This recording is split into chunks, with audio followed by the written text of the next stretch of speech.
Hey folks, welcome back to Solo Quest Party of One. I am your host, Lucapo Vince. Anyway, Solo Quest at solodnd.com is my email address. Solodnd is my .com is my website. Anyway, thank you for joining us. Last time we left off, Dex and Dr. Murch were right over here, and they were hiding from the mysterious, weirded figure, which we figured out might be a droid. We're not quite sure exactly, but he did look like it because we saw some metallic hands and stuff like that. So that possibly is a droid that's a bounty hunter droid that is after us. So we need to, again, get to this medical facility right here. He is right here, and he was looking in this direction, if I remember correctly, this way. So we're playing, just to refresh, Senate and Sabers, which is basically a lasers and feelings hack. So again, we have our D6 Oracle right here for yes and no. We'll put that right there. And this is Dex, just a reminder of what he is. And I'll just put this over here in case I need it. Okay, so we were hiding on the side of the building, and this guy was right over here looking around. He was not quite sure. And we were going to try to sneak to this next building. Now, let's find out. Let's using this Oracle right here, asking a D6, because we're not certain here, 50-50. Is the droid looking in our direction? And I'm going to do 50-50. Let's see how this comes out. A 1. No end. Okay. So no end to me means he's definitely not looking in our direction, and he's distracted by something over here. Maybe somebody comes up and is talking to him, asking him a question or something. Can we hear them? I'm going to say unlikely. We can unlikely hear them, so we roll 2d6. And the lowest, no. So we can't hear them whatsoever. All right, so what we're going to do is we're going to sneak over to this next building. And we don't have to roll for that because there's nothing for that. So we sneak over to this next building since his back is turned to us. But I'm going to see if this guy right here who's talking to the droid notices us and thinks our actions are a little bit suspicious. Maybe he's asking this person if he's seen us, describes us. I don't know. I'm going to say it's unlikely that he sees us, but let's find out. Lowest number, 4. Yes. But, okay. He does see us, but he doesn't tell the guy. That's the but part. We can see, we run over this building. I look over this way to see what's going on. He's still engaging. I see this guy make direct eye contact with me over here. And then when he notices I had made eye contact, he turns his eyes, reverts a different way to try to pretend like he didn't see me or something weird like that. Whatever the case, they have their conversation. I watch. We're able to sneak over to this building over here. He is not really monitoring us too much, but he is looking in this general direction. They have their conversation. He goes walking off. He's gone from the scene for now. We don't know who he is. We're just going to call him Mysterious Man for now. So the droid goes back to his search. He comes out into here. He's getting closer to the medical facility because he knows we're heading there. Almost guarantee he knows we're going there. So now he's actively in the middle of these buildings, scanning around, looking. What we're going to do again, is he looking in our direction right now? So I'm going to do a 50-50. 2. Oh, sorry, you didn't see that. That's a 2. So he's not looking in our direction. We'll just say he's facing that way. So we're able to sneak over to this building right here. Now he moves closer to the medical facility. And, he's kind of in front of it, looking back and forth, waiting for us. Is he looking at us in this? Let's see. Is he looking this direction where we'll be running? We'll do 50-50 because he is scanning the area. Yes. Okay. Yes, he is looking this way. But the but is this mysterious man from here before shows up out over here.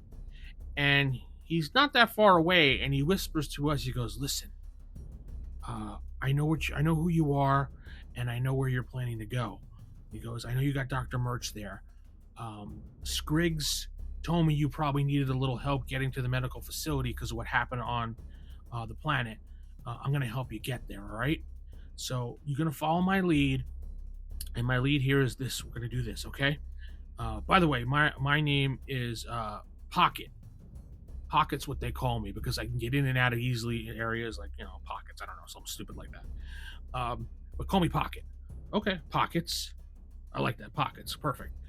Um, what I'm going to do is I'm going to go up to him and I'm going to distract him again. When you guys can get into the medical facility, just right over here, he's kind of pointing it and making sure that he's not watching. He's walking back and forth, looking around here. He's coming around this way now to kind of look around these buildings.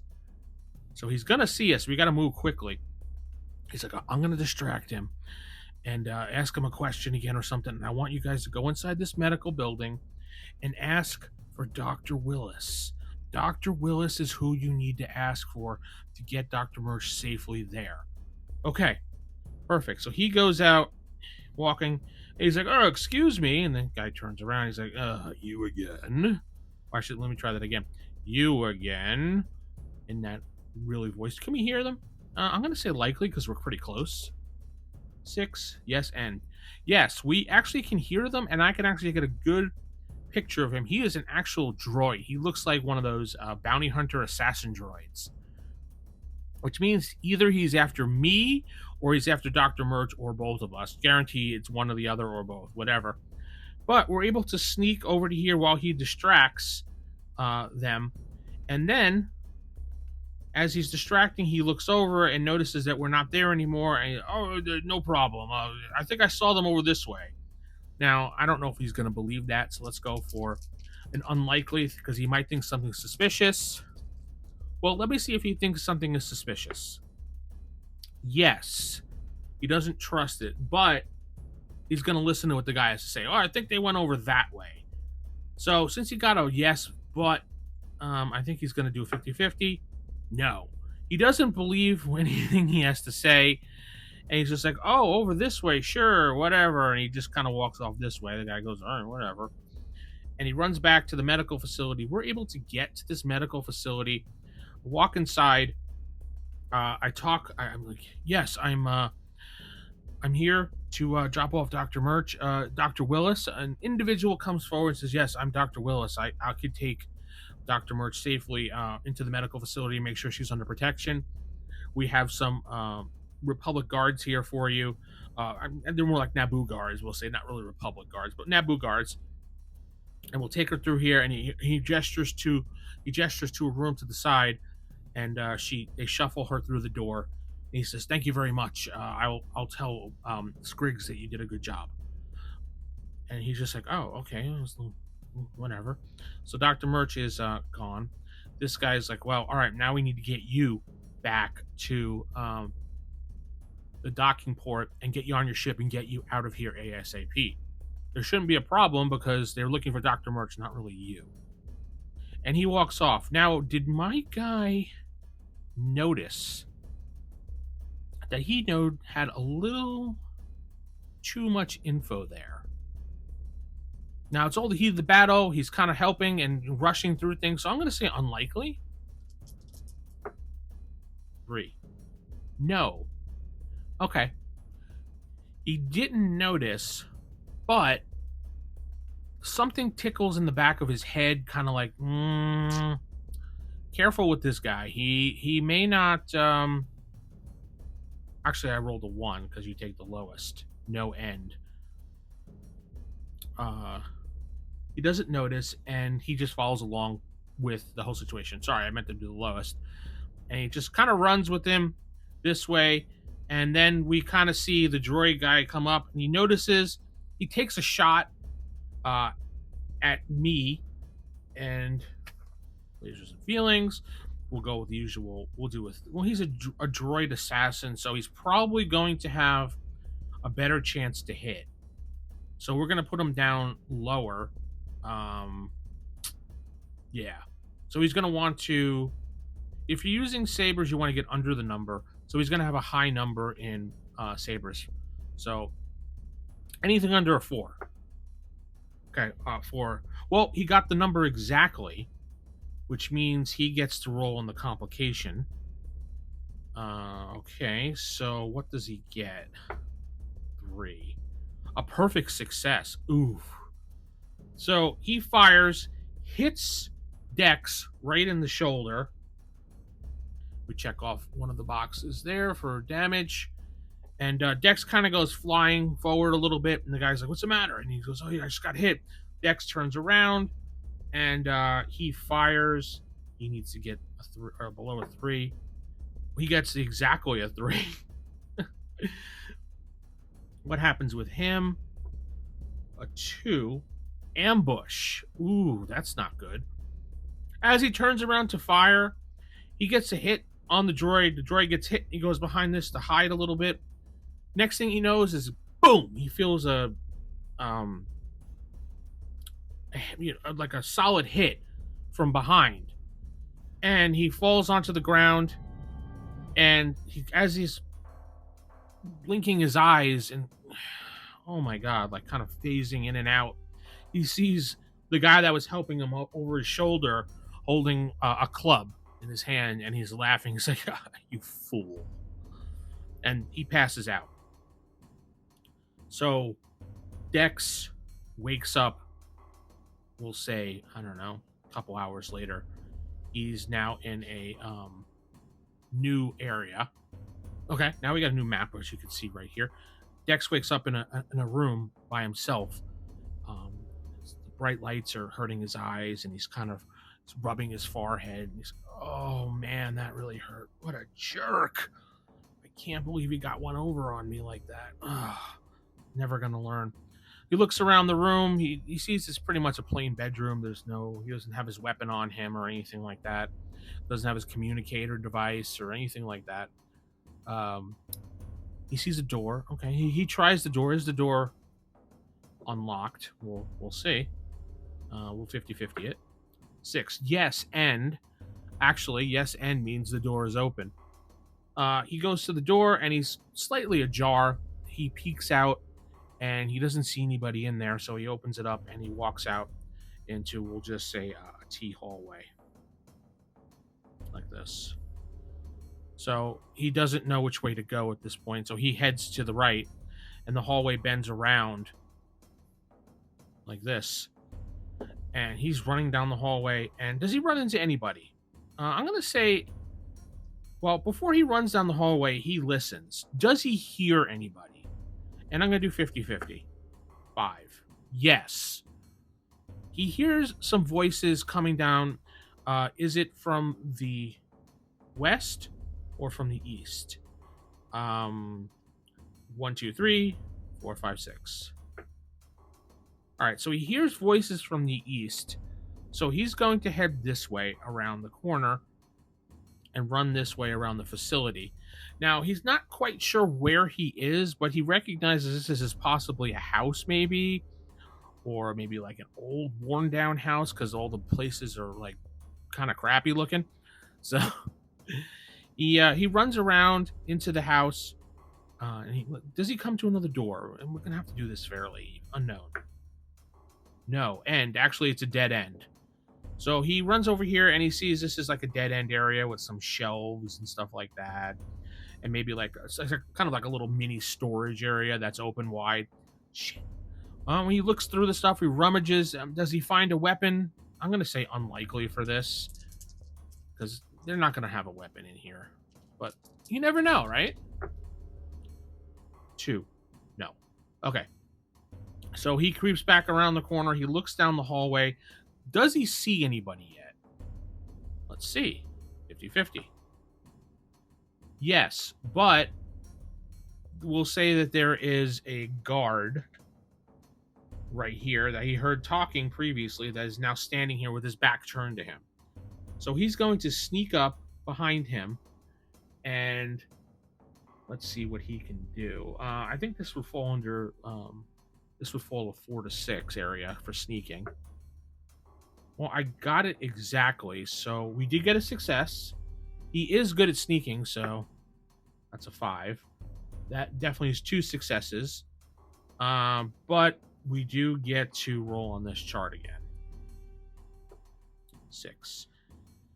Everyone rolls. Your average is the everybody. Okay, 3. Okay, so we got another success. So I'm gonna say with the amount of successes that I got, he's able to sneak up behind this guard, grab him, and knock him out. Now he is able to grab a weapon, so he's got like maybe like a blaster rifle or a carbine or something. We'll say it's a carbine, and he's able to go down this hallway, and he's able to get to a door.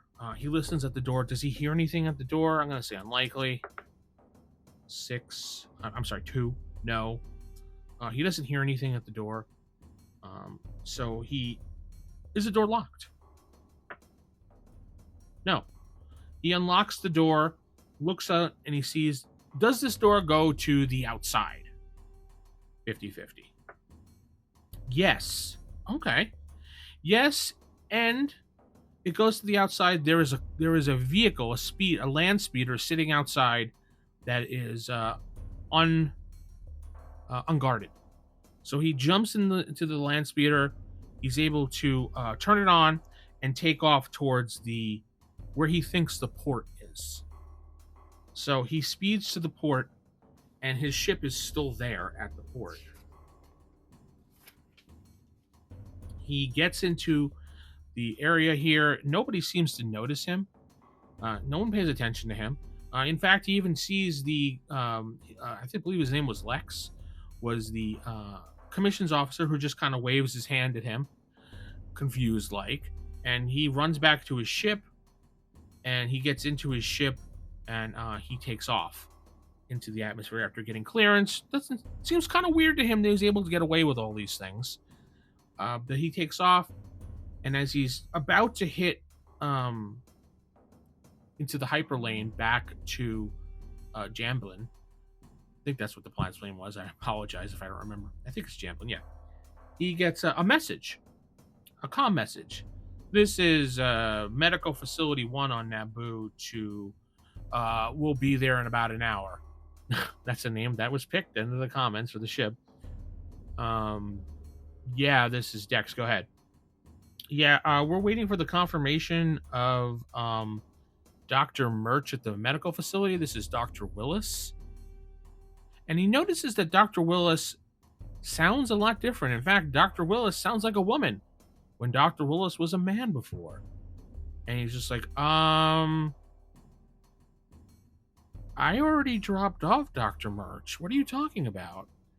And she's like, no, there's no Dr. Murch here at all. I think you are mistaken. We never got her at all.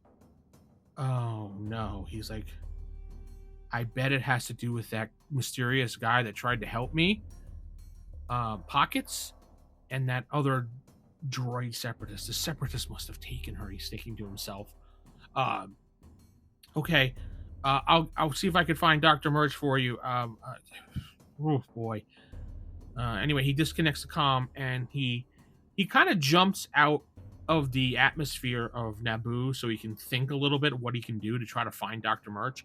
And that's where I'm going to end this season. Kind of on a cliffhanger. He realizes that Dr. Murch is missing, kidnapped, and the separatists may have taken her. So hopefully you've enjoyed the ending of this. This is the end of season 1. I'll be back with season 2 of this, and after I play these other couple of games I have set up ready to go. I want to end one and play one, something like that. Tell me what you think in the comments. Solo Quest Party 1. Take care. Good night, everybody.